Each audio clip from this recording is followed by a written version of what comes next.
The final thing before we go into the marking and then really working through some passages together is going to be the fifth step, which is always try to find the wrong answers first. We're going to be doing this with two methodologies. We're going to use process of elimination, and I have a couple of questions here that we'll be looking at, and we're going to be using a concept called back solving. This, outside of marking questions properly, this is probably the single most helpful thing students could do. Because you have to figure this, you're on a multiple choice test, and 3 of the 4 answers are wrong. So there's more wrong than there are right. Wouldn't it make a lot of sense that if you can find as many wrong answers as possible, you've instantly just narrowed the playing field? And even if you had to guess, instead of going from like a 1 in 4, you're now down to like a 1 in 2, which is just substantially better odds. So always try to find the wrong answers first. Let's take a look at how process of elimination is going to work. There's a couple of different ways this is going to play out. And so we're going to look at questions 9, 12, and 15. And so question number 9.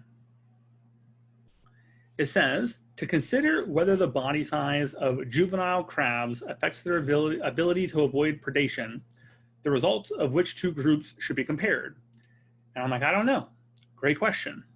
So I'm just going to go find the groups that they referred to. They said groups 1 and 4. Well, when it stops being blurry, if you were to go put dots next to groups 1 and 4 in table 1, we know they come from the same experiment. And in that experiment, all the crabs were small crabs up at the top, which come in at like body sizes of 4.5 millimeters wide. If I'm interested in testing how body size affects things, why would I pick 2 crabs that are the exact same size? That doesn't make a ton of sense. So I'd say, okay, well, 1 and 4 doesn't make a whole lot of sense. I would cancel it, process of elimination.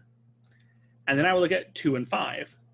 Well, group 2 is in table 1, group 5 is in table 2, and I know that that experiment 2 had bigger crabs. So I'm like, that's a possible option. It's not necessarily the right one, but it's a possible one. Same thing with letter choice C.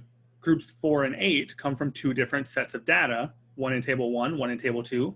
So it's not necessarily correct, but it's in the running. And finally, groups 5 and 7 both come from experiment 2, which means they're both big crabs. If I have 2 big crabs, why am I going to use 2 big crabs to compare body size? It doesn't make a whole lot of sense.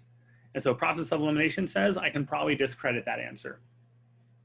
Another example that I have on here is question number 12. I used process of elimination, but we already talked about that one, so we'll go ahead and skip that. And then question 15 we talked about as well. So let me come up with another example. This is literally from a test. I thought I picked that test, but they want you to measure how much gas. They want you to take a measurement of CO2. That's basically the big idea. Take a measurement of CO2, and they want to know which type of machine would help you do that. And so here's the list, guys. You tell me if you think these things would measure gas. The first one was like a meter stick. And I'm like, yeah, probably not. I don't think so. We didn't finish answering number 9. I just wanted to show you the process of elimination. And so it's more about the strategy behind it. We will eventually at the very end be going through and do a couple passages together. But for that question measuring the gas, the first option is like a meter stick. I'm like, yeah, I don't think so. The second one is like a digital scale, like what you would measure your body weight with. I'm like, that must be some really fat gas. So probably not. The third option was a light microscope. Like you just zoom in and measure your gas that way.